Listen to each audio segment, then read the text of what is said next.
The All-Mother's light will reveal the truth, or burn it away. Are you ready? Then let's begin.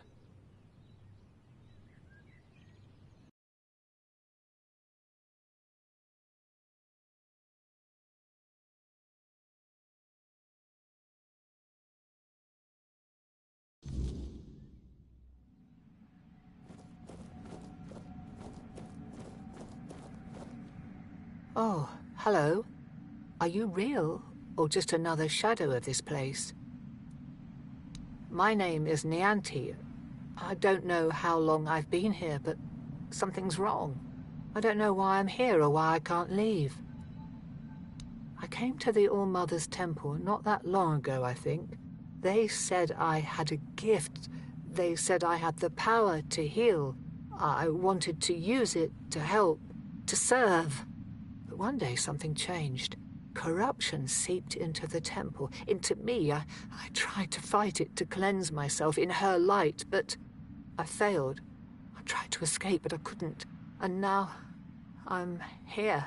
But that can't be the whole story, can it? What? That can't be true. How could I serve when I'm trapped here? How could I help anyone when I'm incomplete? Tell me, what's left of me out there? Is it enough? Needed? Maybe that's true if I still have the power to heal, or perhaps my purpose isn't lost. Perhaps I can still serve. Thank you. You've given me the clarity I've lacked for so long. Whatever path I'll take, I'll walk it with purpose.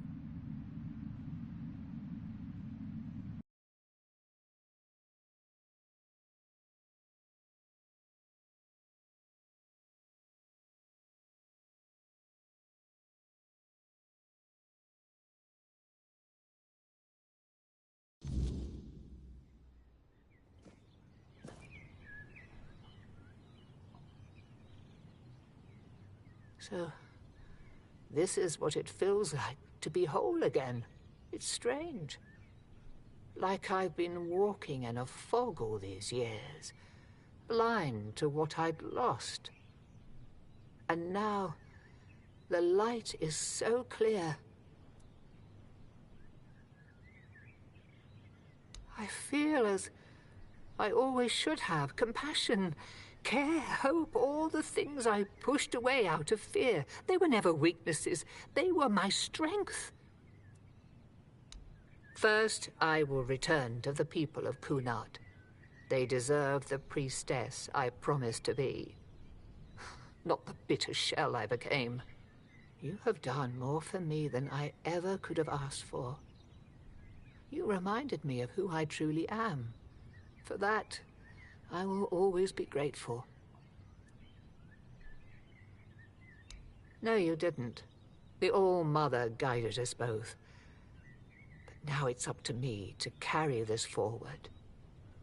Thank you, truly.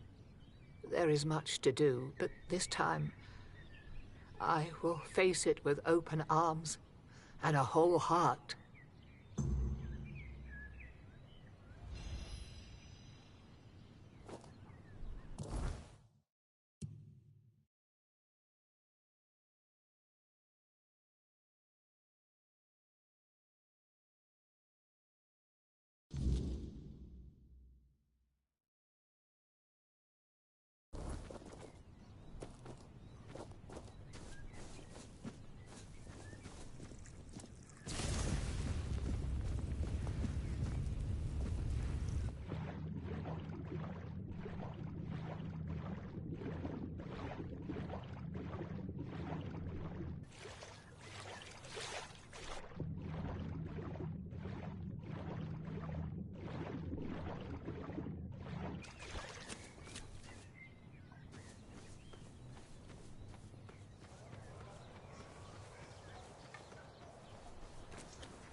on me. We may be in for a fight. You're nothing but a peasant. You are nothing but a... I will be your downfall. I'll get you back tenfold. My shield is a fortress. Show me what you're made of.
Go on, let me reward you.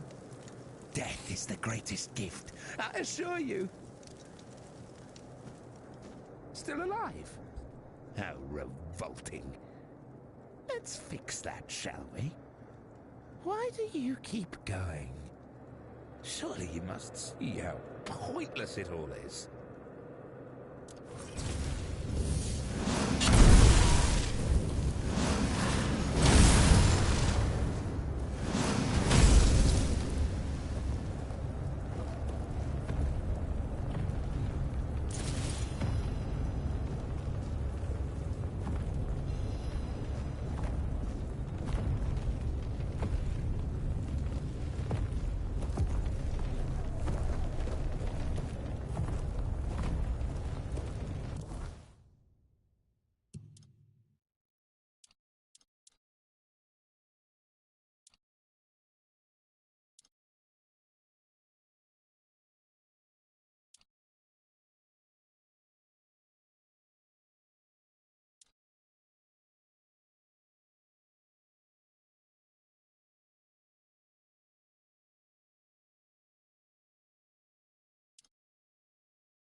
You're not one of the rats scurrying about this place. Truth be told, you don't seem to belong here at all. Perhaps you shouldn't be here, eh? But in the grand scheme of things, it's none of my concern. Do you need something? Name's Gatto. Once upon a time, I used to be a rat catcher at the court of King Sagramore. Later, fate led me to catching rats here, outside the cold walls of Sagramore's castle. A king is a king. He bears the flaws inherent to any ruler, as if the crown itself bestows similar faults upon each bearer. But there's little to say about Sagramore. It's the queen, his wife, who is the true delight. She's scheming, spiteful, and beautiful. The ideal woman. Trust me, I've met King Sagramore on many occasions. He doesn't make much of a grand impression, and he used to have quite the short temper. There's not much around here.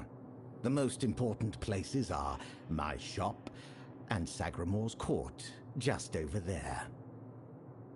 You might also run into the Shroom Knight, the Queen's personal lapdog. Though he's a knight, he's a rat of the lowest order. I can't make heads or tails of him. No idea what he needs. If you want, go ahead and talk to him. I've grown tired of that fellow.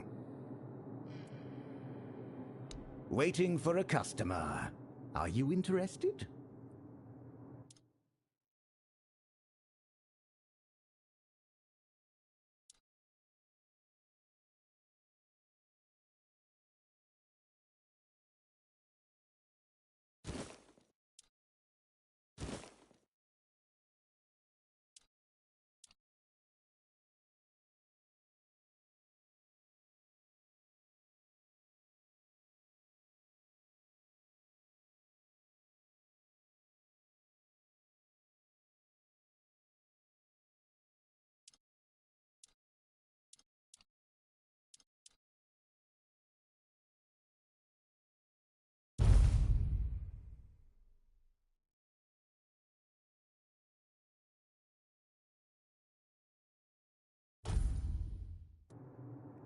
Let's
Greetings to you, strange soul. You carry a light that doesn't belong to the Sagramor's realm. You're not from here, are you? I fear, then, that you won't be able to grant me absolution, at least not yet.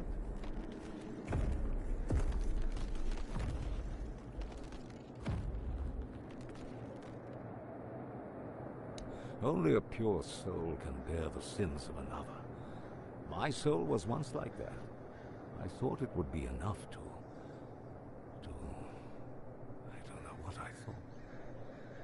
I've been here for so long.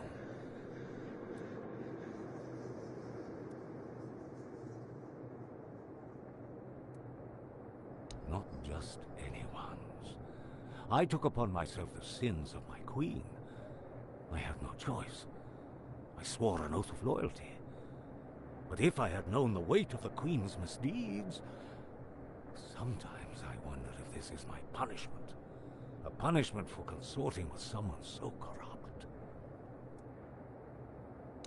I don't know. I sought meaning in the All-Mother, pondered the truths of the Red Priests. I searched for a merciful God, but all was silent. Then I came here, for Sagramor, soon to be king, was about to ascend to the pantheon of demigods, and beside him stood the queen, as radiant as dawn, gentle as the light of spring. I swore to serve them until the end of time, yet she desired a true kingdom, regardless of the means. Next, there was the descent into the depths where we now find ourselves. This came to pass at the Queen's behest. How twisted and corrupted must one's soul be to desire something so dreadful, to rule alone over the world of shadows. I was stupid.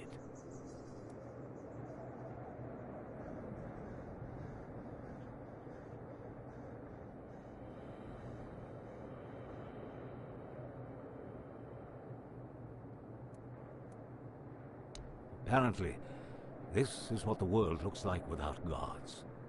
Everything that was meant to be born here was supposed to fulfill a beautiful mission. Instead, became an endless wandering in the abyss. Sagramor took a wife, a woman whose power no one was aware of, much like her true intentions. And here it is, the kingdom deep in the abyss, with its abysmal king and queen. That. It may be my only solace in this vale of tears. The fungus helps me keep my senses, attuning me to the rhythm of this forsaken kingdom, making me somehow understand. I feel the footsteps of the souls wandering about. I feel their ever unfulfilled needs and desires. The fungus conveys this to me quite clearly. Yes, and in a way, I accept the workings of this wretched place. I feel as though I am a part of it. It gives me some sense of belonging. And perhaps there is another future for this realm. Perhaps if we are all connected here, forming one single organism, it might lighten our burden? Who knows? Scroll. Indeed, I recall seeing druidic sages arriving at the court long ago. I also witnessed powerful acts of magic. Surely the court custodian might know more, but you must forgive me. I cannot provide you with a more specific answer. May goodness and light guide you.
a new guest in our court.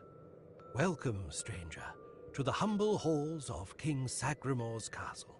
Are you here to seek an audience with the king and queen? Many are eager to see them, though most are the old regulars. I'm sure their highnesses will be pleased to see a new face. We haven't had many guests of late. Oh, no need to trouble yourself with me, my lord. I am but a simple custodian, a lowly servant of our gracious majesties. Though, if I had performed my duties better, perhaps there wouldn't be so much constant dying.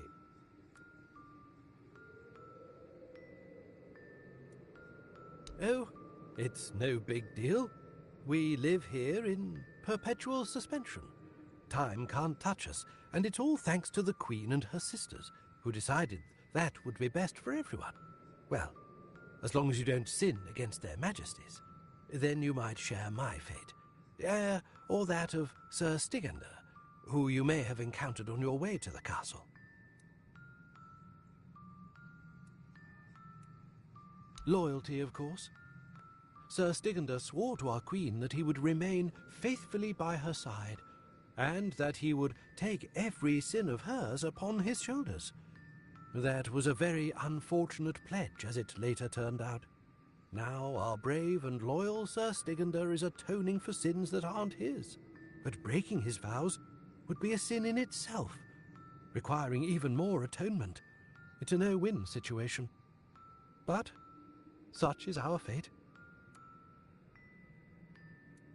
Well, I wanted to feel the softness of the royal bed. No, don't look at me like that. It's not what you think.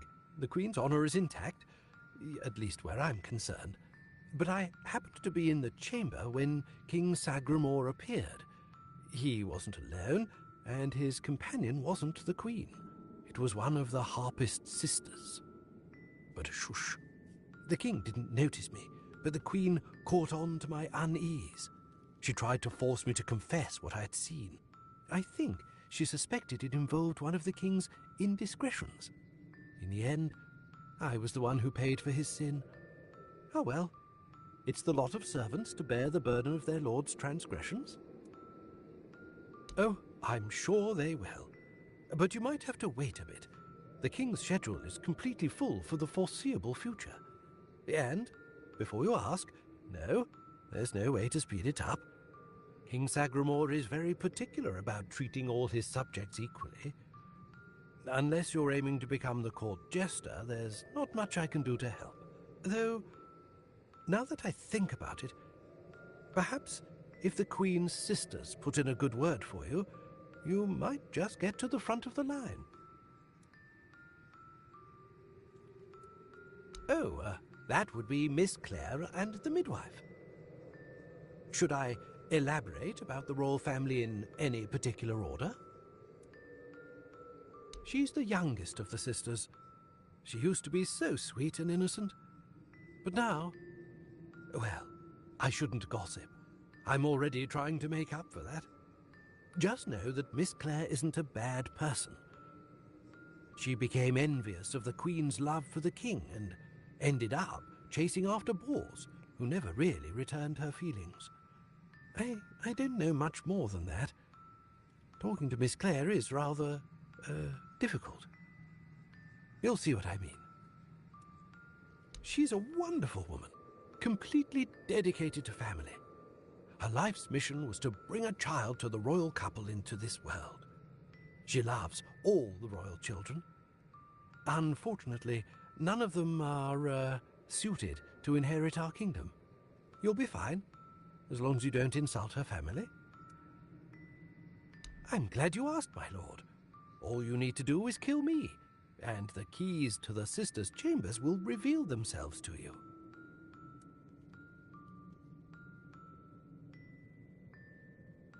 Yes, exactly. It's no big deal. I've died thousands of times. That's just how it is for me. Ever since Sagramor's kingdom was established, I've been the keeper of the keys to all the chambers in the castle. And with magic, when a spell says, guard at the cost of one's own life, well, it tends to take that phrase quite literally. If I died forever, I wouldn't be able to guard the keys anymore, right? So I come back to life every time someone needs a key from me. That's just how things work around here.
Pause.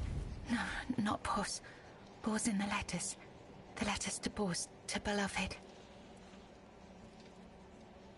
These, all of them, I write.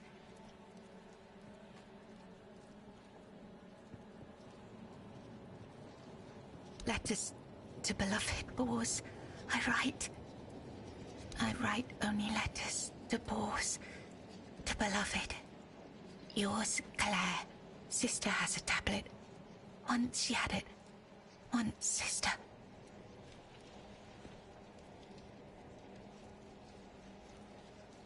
There is no love in her. There is much in me. For Bors. For beloved. I write.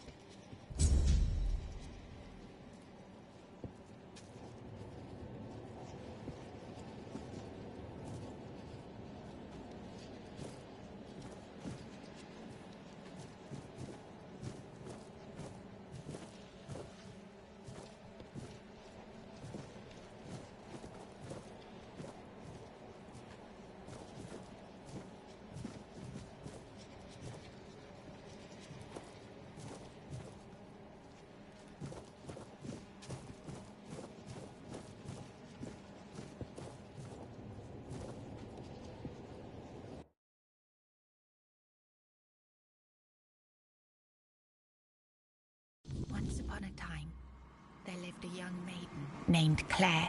She had 2 sisters, and together they resided in a resplendent castle within a land untouched by the cruelty of time.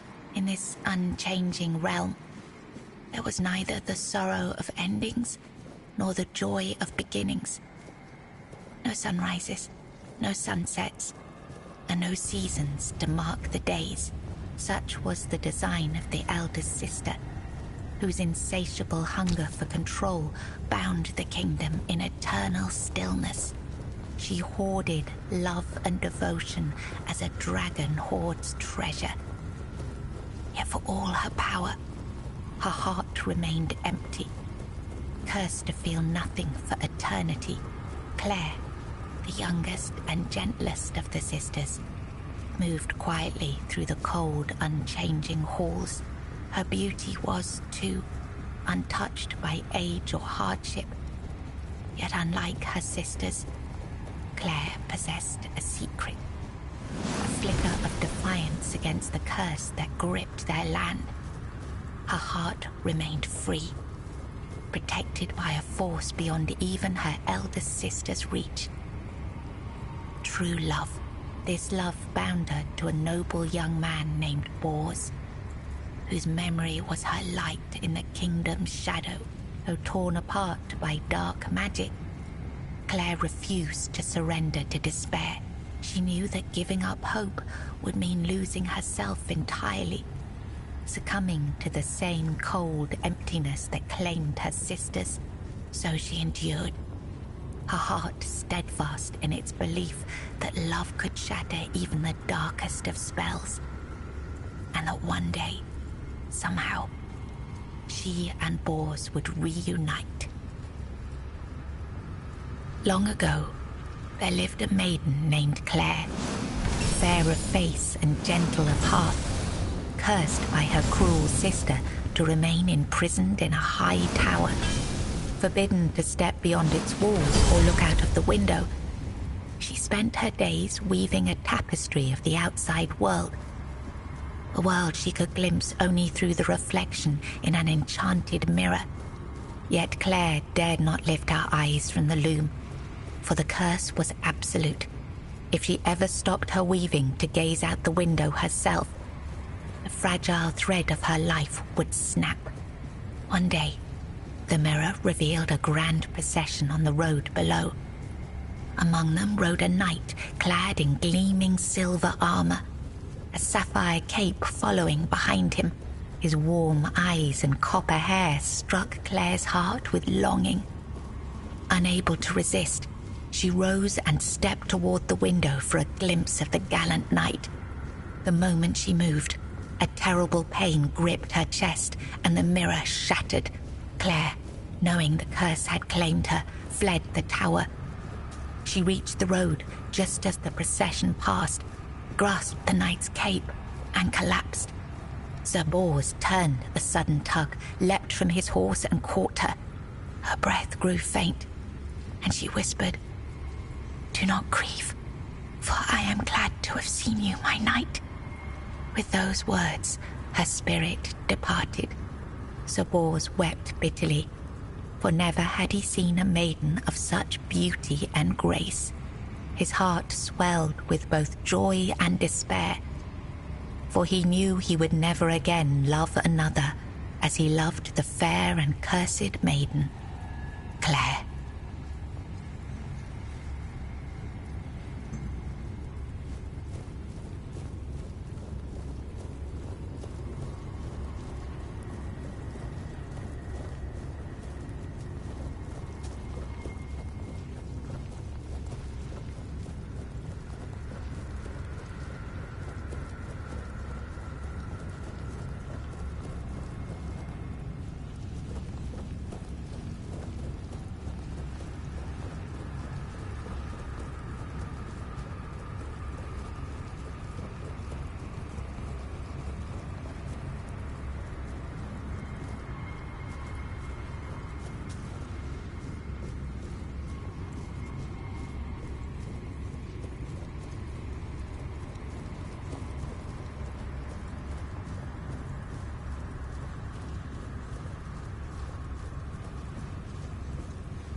It was the height of summer when young Bors first laid eyes on the maiden of his heart, working in the fields, his skin bronzed by the sun.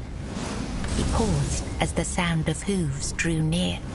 A lone maiden approached, her hair shimmering like spun gold, her cheeks rosy and her waist snugly drawn into a spring green corset. While the other peasants bowed their heads, Bors stared unabashedly. Sensing his gaze, the maiden turned sharply, startling her steed. The horse reared, and she tumbled from the saddle, straight into Bors's waiting arms. Their eyes met, and in that instant, the maiden felt herself lost. A warmth bloomed upon her cheeks, but a deep foreboding stirred in her stomach, for she knew there would never be another man who could claim her heart so completely. From that day forward, she rode past the fields daily, offering Bors water and sharing quiet moments beneath the shade of a willow tree. Days stretched into nights, and the two surrendered to love. But one day, as the maiden passed the field, her beloved Bors was nowhere to be found. She waited beneath the willow until darkness fell and reluctantly returned to the castle. The next day, and the one after that, she returned. But Bors never did. Summer turned to autumn, and the maiden ceased her rides. She withdrew into the shadowed stillness of her tower, her heart heavy with unending sorrow.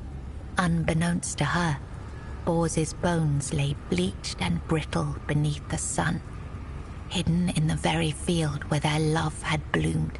For in Sagramor's kingdom, no crime was graver nor punishment swifter than love.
In the days of King Sagramore, there lived Bors, a wandering minstrel whose songs were famed for their beauty and sorrow. Among his melodies was one that bore the weight of his heart, the ballad of a lady named Claire. Claire, a noblewoman of unmatched grace, had been betrayed by her jealous sister, who sold her to a rival lord for power. Locked in a distant tower, her pleas for rescue went unheard. But Bors, who had once sung for her in her father's court and fallen deeply in love, learned of her plight and vowed to save her. He journeyed to the castle where she was held and sang beneath its mist-shrouded walls each night, hoping she might hear him. At last, a faint voice joined his song. Claire, her spirit unbroken despite her captivity, determined, Bors devised a daring plan. Each evening he sang in the castle hall, lulling the court into an enchanted trance. When the moment was right, he slipped away to free Claire. Together they fled through shadowed halls, hearts pounding with hope. But as they reached the forest edge, disaster struck. The alarm was raised, and the guards gave chase. Armed only with his lute, Bors faced the guards to protect Claire. In the struggle, he was struck down, his body falling beside his broken lute. Claire was dragged back to the castle, her heart forever bound to the minstrel who had died for her.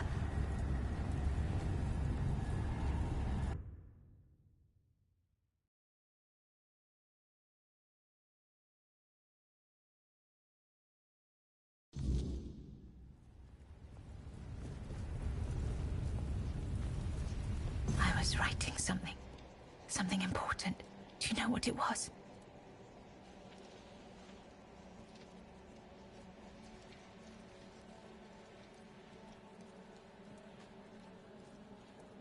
Yes, Bors, my former lover. I have fond memories of him.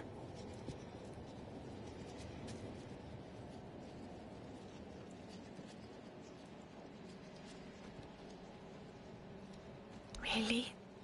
Perhaps that was true once. I longed for my own Sagramore. I craved love, true love. A beloved, not a dog. My dearest Bors, I'm sorry.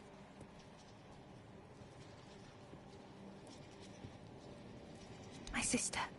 I have two sisters. One older and another the eldest. She's the caregiver. She nurtures.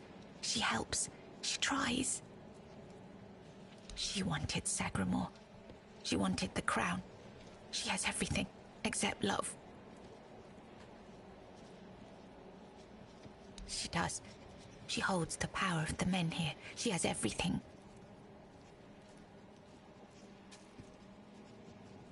She has no desire for love. She wants to rule. Love is not necessary. Power is. Fear is.